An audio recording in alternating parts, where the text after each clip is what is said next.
August 5th. As far as I can see. The ferry launched from the dock, heading across the Sound, a trip spanning approximately 20 miles. Traversing the choppy waves on a very gray and chilly day, we exited the vehicle and stood at the railing. My husband and I, my mother, and our little girl were on board. As I gazed over the rough waters, my only thought was, "Please let us make it to land." I was not fond of the sight of water as far as I could see. I understood full well the survivability factor was very low in the middle of an ocean, floating on a vehicle full of other vehicles. Since that time, I have taken other ferries, all without incident, but I have not traveled by ferry boat such a distance since that trip, and thankfully have not had the need to do so. There is just something unsettling about not being able to see my destination while on a boat. It is quite the puzzle, though, when I compare my reactions to water.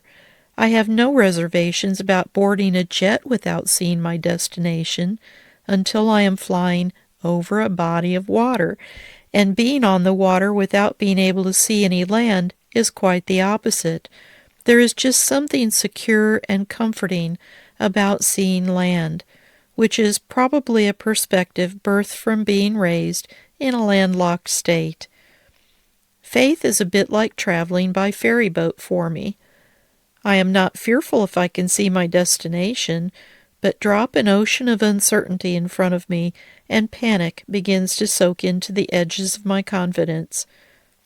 But faith is believing without seeing. It's traveling to the destination while having no idea how you will get there. It is trusting that the ferry boat pilot knows exactly what he is doing and has the experience required to dock the boat precisely where it needs to land. God requires that level of trust from us as He guides us over the rough waters of our lives. We may not be able to see the destination or even the means to get there, but He powerfully navigates every trough and crest until we arrive. He knows the way. He planned it before we were ever born. No, even before the world began. He made us, knows us, planned for our lives, and integrally fit each of us into His master plan. It was a frightening thing for me to look over the waves and see nothing more than waves as far as I could see. However, since that trek across the Sound, I have learned much from this pilot's character. He is the master of the waves, the commander of the ship, and the voice who calms the storm. He merely speaks, and the wind stills, the rain stops, and the waters flatten. And when He chooses not to calm the storm, I know I need not fear. He calms my heart instead. John 6:20-21. But He said to them, "It is I.